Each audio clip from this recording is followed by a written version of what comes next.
So let's move onwards now from standing posture to sitting posture. Now we're going to discuss how to minimize stress on your spine while you're sitting.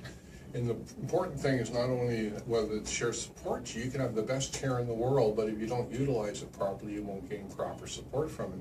So when you sit on the chair is very important, how you sit on it. You cannot just sit on any part of the seat lean back.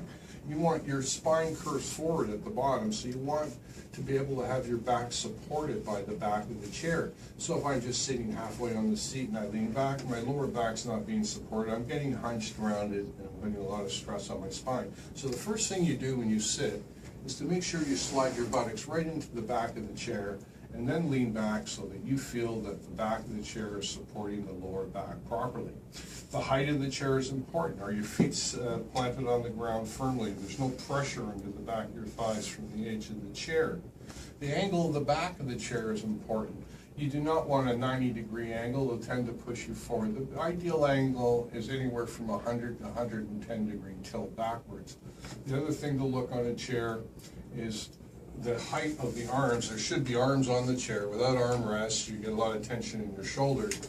And the height of the armrest should be pretty close to the height of the desk surface that you're using your mouse on, so that your wrist will remain neutral and not be an extension or flexion, which can cause compression and irritation of the median nerve and carpal tunnel syndrome, resulting in numbness and tingling in your hand. So when you're mousing, make sure that your wrist is held parallel. The computer screen itself should be at eye level and it should be straight ahead. A common postural problem, the most common one you'll see on computer users is forward head posture. When you're getting involved in your work and then you jet your head forward towards the screen. And now your head's ahead of the gravity line, and it causes a lot of stress on your neck and shoulder muscles and contribute to neck pain and headaches. But it also inhibits your breathing. When you jet your head forward, your chest cannot expand as much, so you'll tend to breathe more shallow.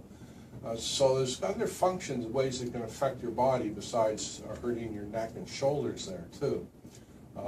Other common things to look for, how to avoid forward head posture, to minimize it, is to try to bring your chair in as close to the screen as possible. So there's less tendency to go like this to see smaller print on the screen. Other thing you have to watch out for is not to cross your leg over at the knee when you're sitting, because now you're shifting your weight onto the one buttock, your spine's curving a little bit one side, and it can contribute to lower back pain. And it's a little hard on the circulation too. If you get compression of some arteries under the back of your knee, you can get numbness and tingling in your legs from sitting like that.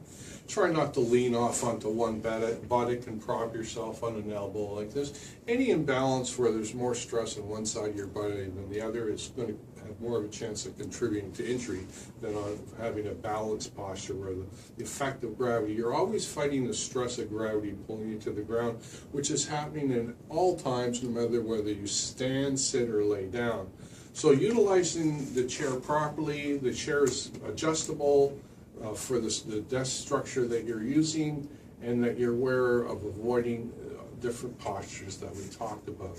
So remember, there's constant postural stress on your spine in no matter what position, standing, sitting, and laying. So if you become more aware of how to reduce that daily postural stress and be more respectful of your spine and your movements, you have a much less chance of receiving a spinal injury.